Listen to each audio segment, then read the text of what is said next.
this is reading time. Hi guys, I am going to read a book called Sleepy Time Stories. First is Little Red Riding Hood, illustrated by David Wrong. A very long time ago, so many wild beasts prowled the forest that no one was ever surprised to meet a wolf or a bear.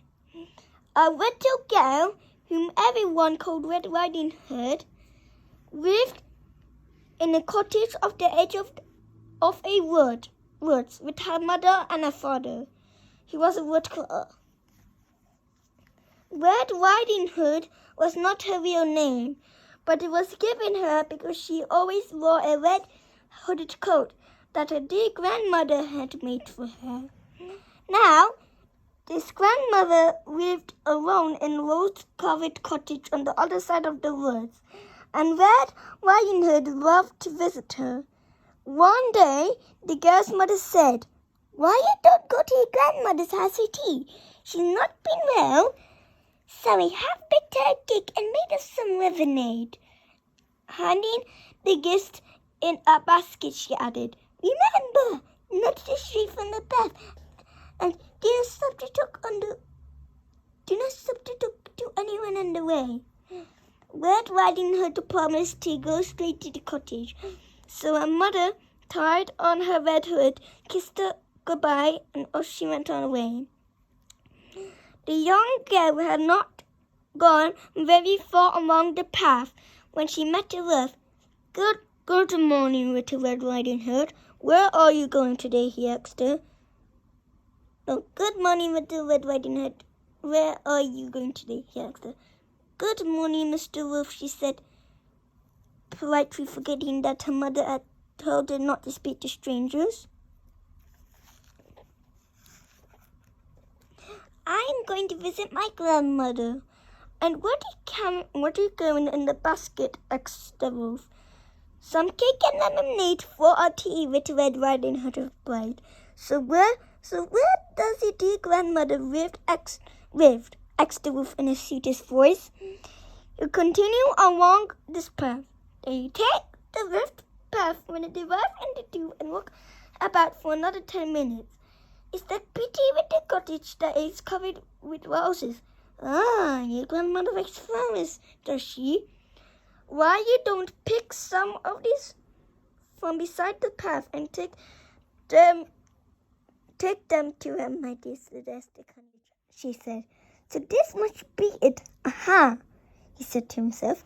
"Now I shall gather up the old grandmother and then I have to taste it with the girl for dessert." He knocked gently on the cottage door. "Let the rats come in," said the old lady. The wolf lifted the rats and burst through the door and gobbled up the poor, unsuspecting old grandmother in one mouthful. Then he found one of her filthy nightcaps in the drawer, pulled it down over his big ears, closed the curtains to darken the room as much as possible, and jumped into bed, taking care to draw the sheets well up on his chin. And with the Red Riding Hood thought it would be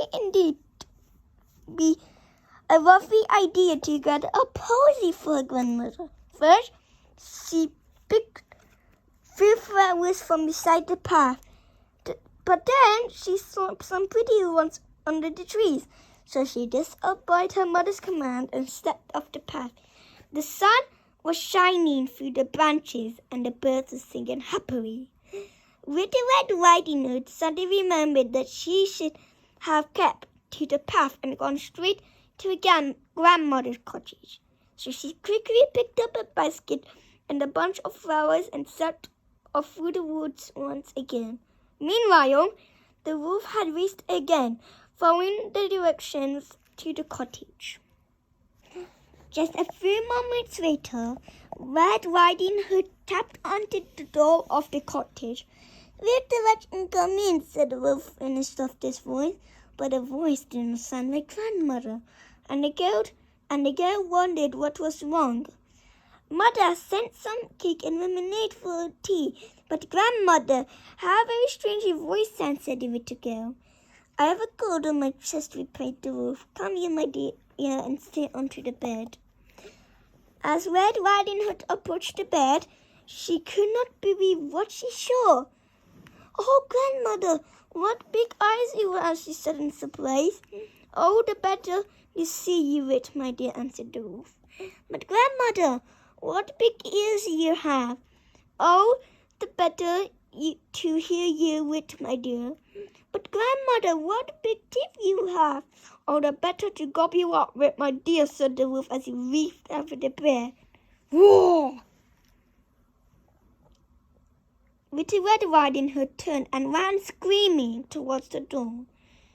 The wolf had just caught her red cloak in his mouth when the door burst open, and Little Red Riding Hood's own father came rushing in. With one blow of his axe he struck the wicked wolf dead, and picked up Red Riding Hood in his arms and hugged her. Oh, father, I think the wolf must have eaten up the grandmother's shops, she. So he took out his knife and carefully cut the wolf open. Inside, he found grandmother safe and sound, for the wolf in his greed and swallowed her whole. They all sat down to enjoy their cake and lemonade, and Little Red Riding Hood promised that she would never talk to strangers and stray from the path. Friends, this is the end. Hopefully, I will come back tomorrow. A beautiful new story. Good night, sweet dreams, everyone.